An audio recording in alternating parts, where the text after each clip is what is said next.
Learn Python with Imran Codebox.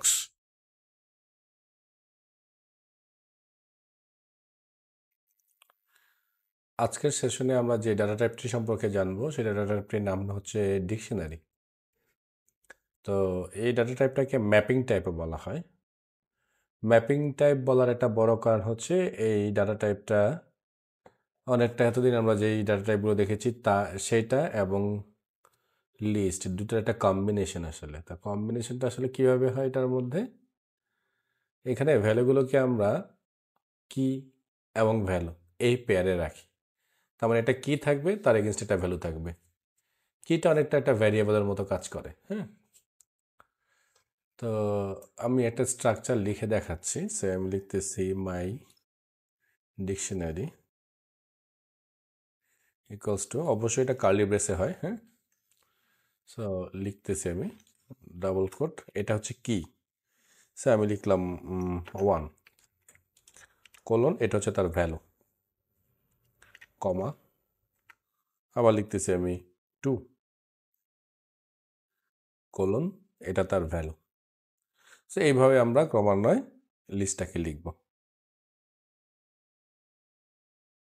So আমি 3টা value এখানে লিখলাম। তো এটা মেনলি হ্যাশ টেবল আকারে, হ্যাশ টেবলের ডাটাগুলোকে, ম্যাপিং টাইপের ডাটাগুলোকে মেনলি এখানে আমরা রাখি। সো প্রোগ্রামিংয়ের বিভিন্ন জায়গায় এটার প্রচণ্ড ইউজ আছে। আমরা যদি একটু দেখতে চাই, অ্যাজ ওয়েল আমরা যেমনটা দেখি যে এটা কি ধরনের ডাটা টাইপ, তাহলে আমরা টাইপ নামে যে মেথডটা আছে সেটা ব্যবহার করলাম এবং এখানে আমাদের ভ্যারিয়েবলটাকে আমরা পাস করে দিলাম এবং আমি এটাকে রান করার চেষ্টা করি। এখানে আমাদেরকে বলতেছে এখানে যে এটা ডিকশনারি টাইপ ডাটা। সো এই ডিকশনারি ডাটা টাইপটা কিন্তু, এটা কিন্তু বিশেষ কিছু বৈশিষ্ট্য আছে। যেমন আমরা গত যে সেশনটাতে একটা ভিডিও দেখেছিলাম, টাপল নামে একটা লিস্ট আইটেম দেখেছিলাম বা সিকোয়েন্স আইটেম দেখেছিলাম। সেটার মধ্যে আমরা বলেছিলাম যে ডাটাগুলোকে চেঞ্জ করা যাবে না, কিন্তু এটার মধ্যে ডাটাগুলোকে চেঞ্জ করা যাবে। এটা একটা বড় সুবিধা আছে এবং এটা অর্ডার, মানে আপনি ঠিক যেমনটা লিখবেন তেমনটাই আপনি এখানে পাবেন। আরও একটা বড় ব্যাপার হচ্ছে গিয়ে এটার মধ্যে আমরা ডুপ্লিকেট ডাটা রাখতে পারবো না। যেমন আমি আবার লিখতেছি 1 কোলন, সে এখানে আমি লিখলাম কথা 10। হ্যাঁ, তো আমি এবার এটাকে একটু প্রিন্ট করি। সে আমি বলতেছি প্রিন্ট, এটাকে অবশ্যই প্রিন্ট করতে লিস্ট আকারে। হ্যাঁ, সো লিস্ট মাই ডিকশনারি, তো দেখি কি দেখায়। হ্যাঁ, সো রান করলাম। সো দেখেন এখানে আমার কিন্তু দেখাচ্ছে 1 2 3। 1 কিন্তু আমি, দুঃখিত, আচ্ছা আমি এটাকে একটু সরিয়ে দিই, আরেকবার রান করতেছি। সো 1 কিন্তু আমার এই করে 2বার লিখেছি। হ্যাঁ, কিন্তু ও আমাদের কিন্তু একবার দেখাচ্ছে এখানের মধ্যে। হ্যাঁ, সো এটা একটা বড় বৈশিষ্ট্য।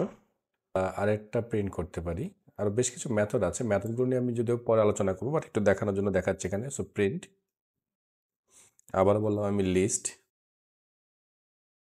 সেম একই অবস্থা, মাই ডিকশনারি ডট একটা মেথড আছে ওদের আইটেমস। এই আইটেমসটা আমি একটু দেখি দেখি কি দেখায়। হ্যাঁ, সো আমি আরেকবার রান করলাম।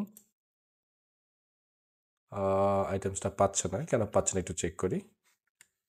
দুঃখিত, যেটা হয়েছে সেটা মেথড চিহ্নটা দিতে ভুলে গিয়েছি। সেটাতে একটা মেথড আসলে পাইথন না। হ্যাঁ, মানে ফার্স্ট ব্র্যাকেটটা শুরু এবং শেষটা করা হয়নি। তো এবার রান হয়েছে আশা করতেছি। দেখেন দেখাচ্ছে 1 equals to 10, 2 equals to 2, 3 equals to 3। এখন আপনাদের প্রশ্ন হতে পারে যে 1 ইকুয়ালস টু 1 না দেখে 10 কেন দেখালো? সো আমরা তো জানি যে পাইথন কীভাবে রান হয়। রান হয় কীভাবে মনে আছে তো নিশ্চয়ই, যে প্রথমে এই লাইনটা, তারপর এই লাইনটা, মানে টপ ডাউন অ্যাপ্রোচে। তো সে ভেরিয়েবল হয় যে আমরা বলছি অর্ডার লিস্ট যেহেতু, তার মানে সে প্রথমটাকেই সে আগে রান করবে। সো প্রথমটাকেই রান করেছে, কিন্তু শেষে যখন এই পুরো প্রোগ্রামটার এই প্রান্তে যখন আসতেছে তখন দেখতেছে এখানকার 1টা এই 10 দিয়ে ওভাররাইট হয়ে গেছে। তার মানে 1 আর এখানে নাই, এখানে সেটা 10 হয়ে গিয়েছে, যার কারণে কিন্তু এইখানে 1-এর ভ্যালুটাকে 10 দেখাচ্ছে, 2-এর ভ্যালুটাকে 2 দেখাচ্ছে, 3-এর ভ্যালুটাকে 3 দেখাচ্ছে। সো ডিকশনারিটাকে আমরা ঠিক এভাবে, এটাকে বলছি আমরা কি, এটাকে বলতেছি আমরা ভ্যালু। তার মানে এরকম কি এবং ভ্যালু এই পেয়ারেই ডিকশনারি এটাকে ইউজ করা হয়। সো আজকের ভিডিওতে এতটুকুই থাকছে।